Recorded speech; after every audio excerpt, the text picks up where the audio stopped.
return on experiences is a buzzword these days, and everyone in the corporate world is talking about this and making efforts to improve ROX for the customers and people. In such a scenario, it becomes imperative to explore the true value of experiences of luxurious residential properties. Have you ever wondered why do these homes come equipped with everything from state-of-the-art gyms to lavish spas and breathtaking views? Is one place of living just a property, or is there something more profound at play? Can the place we call home truly impact our performance at work?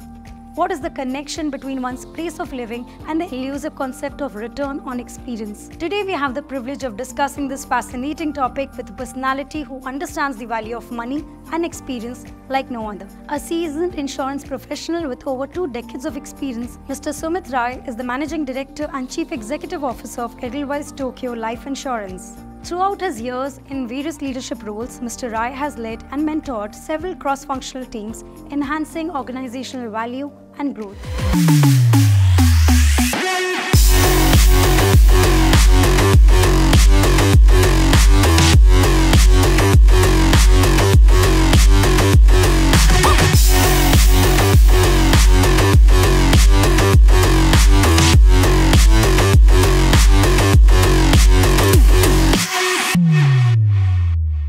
Thank you so much, sir, for making time for the show today.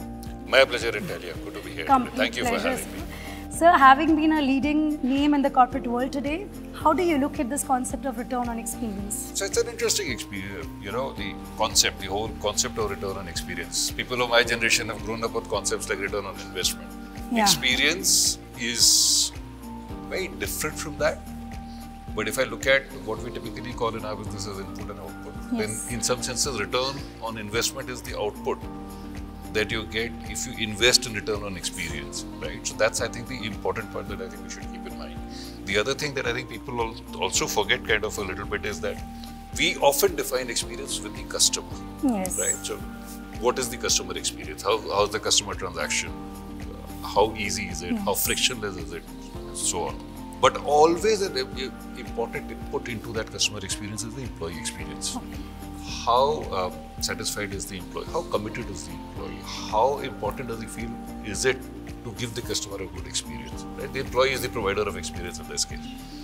And that's for the more traditional industry. And for an industry like ours, which is life insurance, distribution is a very important part of it. Our distributors, while not employees, are a very important component of delivering that experience. So even the distribution experience, what we call DX in our business, is very, very important. So how do you create, for example, ease of doing business for the distributor? How do you create appropriate technologies as well as techniques for him to be able to deliver the right experience to the customer is also very, very important. So so emerging field, 3 components, very distinct components, distinct measures, distinct matrices. But given the way consumers are in India, how aware consumers are in India, and how demanding consumers are in India, I think it's going to be always. We want the best at the lowest, right? Yeah, that's just who we are. So so I do believe that return on experience is something we're going to see become a lot bigger, because it will drive things like profitability and return on investment in the future. You know how beautifully you explained return on investment was the focus, but it is dependent on return on experience as well, as you've quite explained.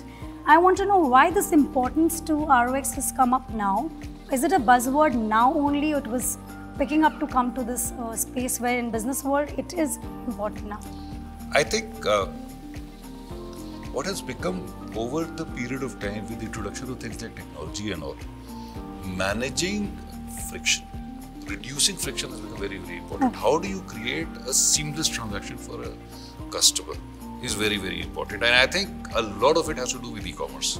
Because if you go and see what people like Amazon have done or Flipkart have done over so many years, is to try and reduce the friction in the journey at every stage. How can you do the most with the least amount of clicks is, let's say, how they describe it. And I think every other business has kind of learned from those experiences. Some businesses have always had a high value on experience. Airlines, for example, is always a high experience business, it's experience driven, if you don't like the service of an airline, you don't like to travel on it. But then those high experiences businesses are increasingly becoming about providing the best experience at the lowest cost, whereas experience overall, I think in our country and globally actually, is becoming a much more important metric in terms of how do you make the journey seamless for the customer, and therefore retain the customer. Cost of customer acquisition is pretty high, right? So getting a customer in is one part of the equation, but getting the customer to stay with you is what customer experience management will kind of, will provide to you. I always thought experience is very subjective, but now I can see how the subjective thing can be made objective through efforts. Everything which is subjective in life can be converted into matrices and measured, is my belief. It has to be important enough for you to measure it. You will always find a way to measure it. So now it is very important for me to give you an experience of the place we are Absolutely. in. Let me take you through the living space we are in, as it has an important role in the experience we create. Absolutely. So let's go ahead. Sure.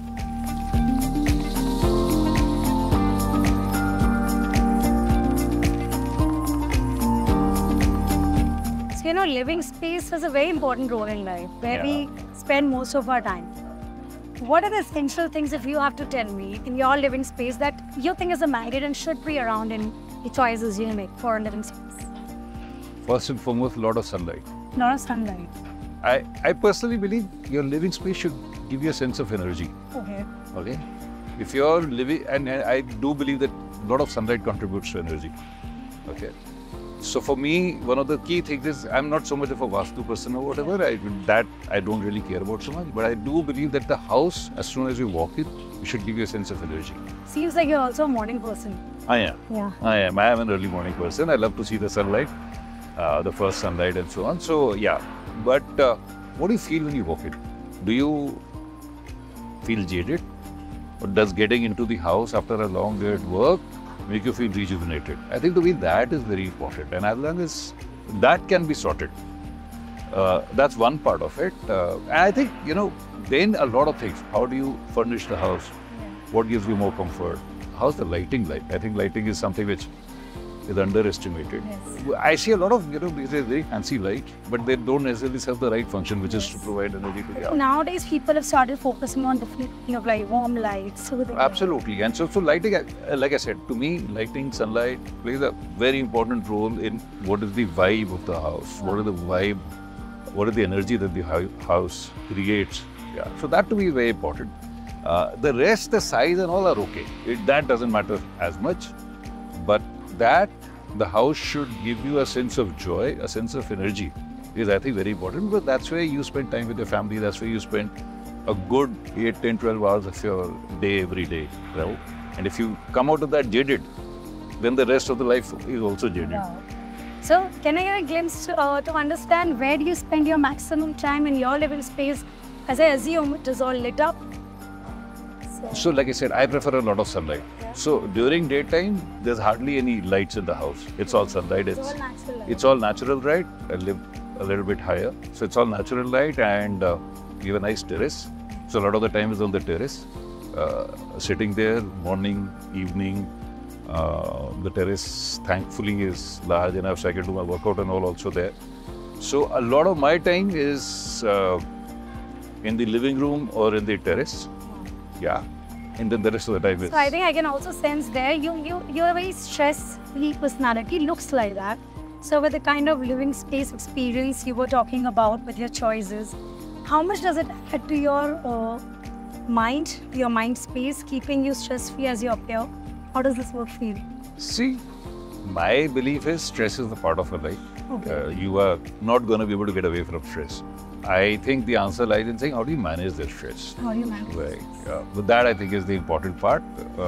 And like you were saying, I think a good living space helps in managing that stress. Like I said, if your house gives you a certain sense of energy, a certain sense of peace, a certain sense of calm, I think it helps you to manage that.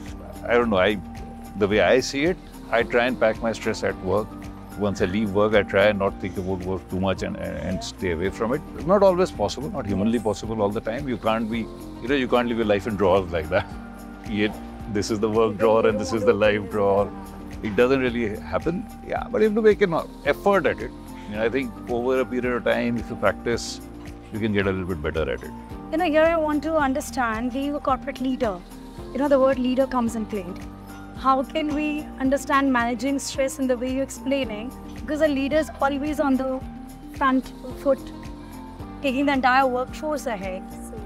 So, like I said, I think to me, one of the cardinal principles is knowing what is it that I control and what I don't control. Okay. So you're very clear on your thoughts. I can take stress about what I control, right? Because I can make a difference to that. What I can't control, I try not to take too much stress about it. You have a let-go attitude towards it. Yeah, if it is not something that I'm able to influence or control beyond a point of time or beyond a point of effort, it's okay. It's better to let go and focus on the thing that you can control, at least get those that you can control in order. Hopefully the others will follow, is the way I look at it. But in order to manage your workforce, to get the real satisfaction, do you really have to work hard there, or this technique works good over there as well to get the best of them? Make sure I think stressful. with people it's very different. And how you, and very often I think managing stress at workplace becomes a lot about what I think are some superficial things, where yoga kara do, and you do all of these, do fun at work activity and all. But the HR activities they do. So there's nothing wrong with those. But I do believe that the core at work is always work. How do you create an environment in which people can do their work successfully and get the fulfillment out of their work? If at the end of the day you feel you did a good day's work, you were able to do something today, you were able to contribute something today, I don't think anything gives anybody more joy. My fundamental belief in life is nobody wants to fail. Everybody wants to succeed, right? I haven't met anybody who wanted to fail, right? If people can succeed, then they feel happy. If people can succeed, then there's joy and there is lesser stress. So how do you enable people to succeed at your job? Whether it's through training, on job, and all of that is, I think, important. And if they're doing well at their work, I think the other things, the fun at work and everything else that we do at work, like I said, they're all important. That element then adds on to managing the stress better. But if you're not succeeding at your work, how can you be stress-free? No matter what, I can't go play cricket and become stress-free if I'm not doing well at work, right? So you're saying return on experience even at workplace for your workforce is not limited to only the activities that can be done to make them superficially feel stress-free, but a lot has to do with my fundamental belief in life is teach people to do their job well. If they do their job well, they will experience joy out of it, and that joy does more to manage stress than anything else. Wow. So there's also a return of experience created. Absolutely. In the workforce is just not limited to the hard way that the corporate head has to take it out. Yeah. Thank you so much for taking us through that. Now I want to understand a little more on the insurance space and how you run the business to get that experience. Okay.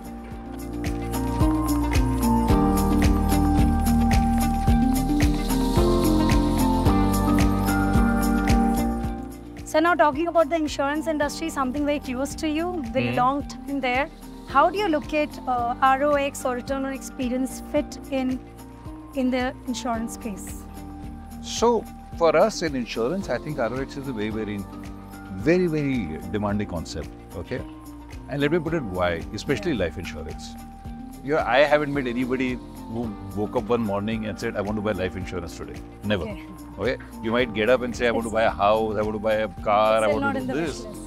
Insurance, nobody wants to wake up and say, I want to buy insurance today, right? So insurance is therefore an evolved need. Somebody needs to sit across you and help you understand why you need insurance. When people understand, then it becomes important for them. But by and large, it's not something that they think of every day. So experience in our business is essentially about three pillars. Okay. The first pillar is processes. How do you create a standardized experience for the customer every single time? It's by following a certain set of processes. That is what will help. It should not be hassling. And So you just figure out that journey. okay. How is the journey? From let's say, if a customer calls my call center, what is the journey like? What could he ask? What are the typical queries? How do we give the answer? Are we giving the full answer or not? And so on and so forth, right? So processes is one part. The second part is training. If I've got these processes, my people, whether they're distributors or employees, have they been trained well enough to be able to use these processes and leverage them fully, right? And the third part of it, which is a lot more true today than it was even 10 years ago, that's technology. How are you leveraging technology in order to be able to create that experience? A lot of customers today are really in a very do-it-yourself mindset, right? DIY seems to have become very important for people. A lot of people don't want to talk to somebody. They don't want anyone entertaining or... I don't want to talk to somebody. I don't want to, question go and talk to an IVR and stuff like that. Not even a recorded voice for them. Not even a recorded voice. So they don't want it, right? So then how do you create that experience for them? If their experience on that front is, say, derived from, let's say, Amazon, okay? Then they're looking at something similar from us. Wow. That hasn't been our experience in the past. That's not something that we are very good at. So the insurance industry has to match itself to the experience given. That's what I'm saying. That is not something that we've traditionally been good at. And so therefore, that's the journey that we are learning. In how do we create that experience for the customer using technology? It has its big upsides.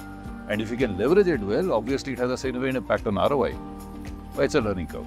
So you think experience can actually help in the insurance industry getting the right ROI? Oh, absolutely. Absolutely. So We are this is the essentially... missing link you think you had for so long? I don't think it was a missing link. Yeah. I just think it was never as explicit in its importance as it is today. These three pillars have been there forever. I've been in the industry for 20 plus years now, right? The three pillars were always there. But how do you leverage the three pillars to create experience, and how do you marry the customer journey to these? These are a lot more explicit today than it used to be maybe 10, 15 years ago. So now I want to understand, because you're a business person, a corporate leader, so let us experience the business center here and continue our conversation. All right. Understand more. Absolutely.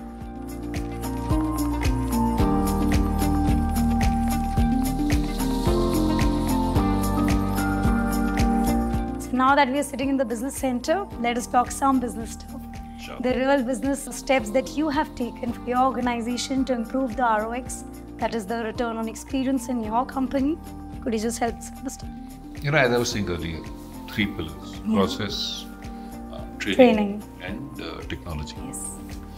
Process and training is something that we've been working on for a very long period of time. It's part of what we've done since the inception of the company 10, 12 years ago. I think what we've done a lot of lately is around how do we improve the experience from a technology standpoint. Because that is where I think a lot of the customer expectations today are. A lot of customers, like I said, do it yourself. They don't want to interact with anybody. So those expectations today are very different.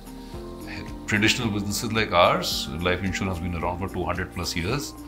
We've struggled quite honestly to cope with it at different points of time.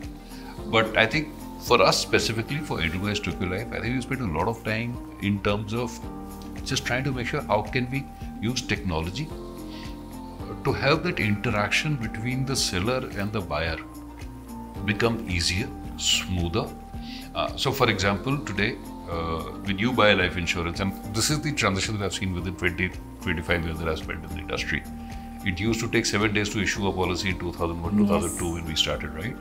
Today we issue a policy in 30 minutes. So you can imagine the... There is no paper in the journey today. The entire thing is completely seamless and digital, right? A distributor can take a customer on a call and walk him through the process in 5 minutes flat, right? These are things which I think sound very fancy, but actually for today's customer, they're almost hygiene. I don't think a customer today wants to sit and sign 8 pages. They're not the least bit interested, right? And if you don't do some of these things, you will not have customers, right? So I think that's at the purchase stage. At a post-purchase stage, how do you, a lot of customers in our business, even for service, go back to the distributor, right? So how do you provide everything to the distributor that when the customer calls, the distributor is empowered enough to tell the customer that, look, this is your current policy status and so on and so forth, and then what you need. You want to change an address? Let me help you right now. So it doesn't need to go through a cumbersome process. So it doesn't need to go through a very long process. And when that happens, the distributor is empowered in front of the customer. The customer has even more belief in the distributor, right? So those are things where we've invested and we'll continue to invest a fair bit of money. And in the, like I said earlier, the do-it-yourself experience of the customer. How do we make that simpler? How do we make that easier? That is where a lot is happening. But what will happen, therefore, is that as you walk this trajectory, everything that you've done in your processes and your training earlier will also have to adjust and adapt and amend as we go forward. So it is a continuous process of transition. You keep doing this, these things change, then you have to rewrite the processes again to say, how do I take advantage of this? Technology is evolving. Every day the new platforms. The speed with which technology is evolving, I think that it has increased in fold. If earlier technology was upgraded in 10 years, now I think in every 6 months you can see a change in the transition. Every 6 months I'm seeing a new platform coming in which is so much better than what was there, and new experiences we created. Look, I truly believe that what we've seen in India over the last 5-6 years has been, and in the digitalization of the economy, the UPI, Aadhaar and all of this, everything that is happening, I think we are cutting edge. We're better than anywhere else in the world. I go abroad and I find everybody so primitive now as compared to where we are. Right? Except maybe to the exclusion of China, which is also fairly advanced, China and some of the other Southeast Asian countries. So, I think all businesses, not just our businesses, but all businesses have to learn to get better at using technology, making technology the bedrock of the processes and training. Rather than it being earlier, it used to be, I will lay down the process, then I will teach people how to train, and technology will then exist to fulfill this process. And I think that cycle is getting reversed. Just one small understanding on that part is how much of training for the customers you have to do, because they're going on a DIY mode. So you have to train them also to experience it better. It's very interesting. I'm sure you use Uber. Yeah, I still do it. Who trained you to use Uber? I think my friends would look around. It's very intuitive. Right? Just got, It's very intuitive. You don't need too much training to understand how to run a Uber or a Swiggy or an Amazon, right? In any of these platforms, nobody trains These you. are adaptive. These are adaptive. And the UX, the user interface, the user experience is so simple that, your grandmother can also do it. She's also very comfortable. So this is not going to be a challenge on their part that I don't know. So increasingly, I think your technology, you also have to think through like that. Wow. That I have to design it in such a way that the customer doesn't need training. That the customer can just look at it and intuitively know what to do. In financial services, highly regulated businesses, all of this is necessarily a little bit more cumbersome, a little bit more difficult to manage. And so there is some degree of education that is required. And that, by the way, is also a great way to engage customer. Yes. If I can create enough content, educative content, it helps the customer live a better life. So to me, that is also part of the experience. So that is experiential I awareness. suspect where we will end up going next. So now that we're sitting in the business center, how do you find a correlation between your, living space, whether your living space at your home or your workplace, has a direct or a correlated impact on your productivity? Personally, also share an anecdote if you have. That's an interesting one. And I think it changes from city to city. Okay. Right? So when you are, for example, in Bombay, right? It matters whether you're on the central line or the harbour line. Where are your employees coming from? If your employees are on a particular line, then you plan your office accordingly. Yes.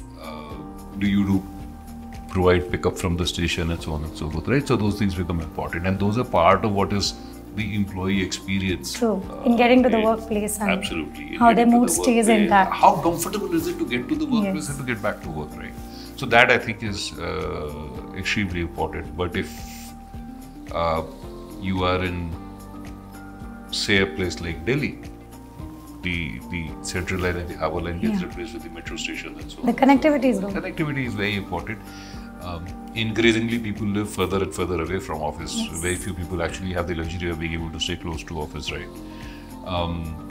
I think the other thing that is happening is, and it is still fully to play out, is how hybrid work evolves. Yes. Right? So how many days are you going to be in office? How many days are you going to work? I think one of the big things that COVID has done is broken this myth that you only need to be in office in order to be able to work. But it has its downsides in terms of employee connectivity, innovation and stuff like that. I think those things suffer. How do you find that balance is going to be the other big thing that will define what work experience will look like for people. At the end of the day, I strongly believe that work is not just transaction. Work is about belonging. You personally work best when you feel you belong to a place, where that place gives you that little bit of charge of saying. That energy, that vibe. Yeah. And you don't belong if you don't know your colleagues. Yeah, you don't belong if you don't know what the organization stands for. And to get some of that, you have to come to office. True. Culture is very hard to transmit over Teams or Zoom. Right? Culture is what you feel in interaction with people. Yes. So I think we are in a phase where we are evolving. I think we are discovering new rhythms of working. there's this entire battle about come to office 5 days a week and so on and so forth versus hybrid versus work from home. I think all of these will coexist, and different businesses I think will use them differently depending on their need. Because look, even pre-COVID, there were businesses which had no offices. There were businesses where people were spread across the world. 30 people business, each person in a different country, but all working together. So I think it depends on the nature of the business and how you do. All of that will be very interesting to watch. I think the next 5, 7, 10 years are going to be very interesting. But before I let you go, one last very personal question. How much of the living space has an impact on your mood, your productivity, your contribution to your work, even though you love your work? But does that really play with you even today? I do believe that your home's environment is very, very important. Yeah. Your home environment is what gives you the energy every day to then go at work and be super efficient and super energetic at work. So it starts from the living space at home and then... I think it's all a continuum. I don't think you can define between... You cannot combat it. This is house and this is work and all.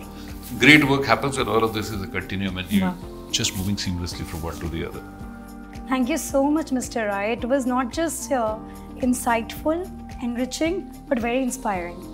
I have been inspired through the conversation with you. Your aura personality is the living space for me right now.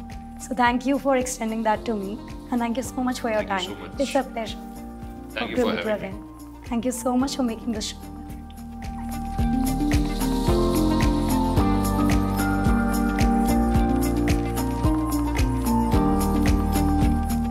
And with that, we have come to the end of this episode. I hope you found the insights shared today as enlightening and inspiring as I did. As we conclude, remember that your place of living is much more than your address.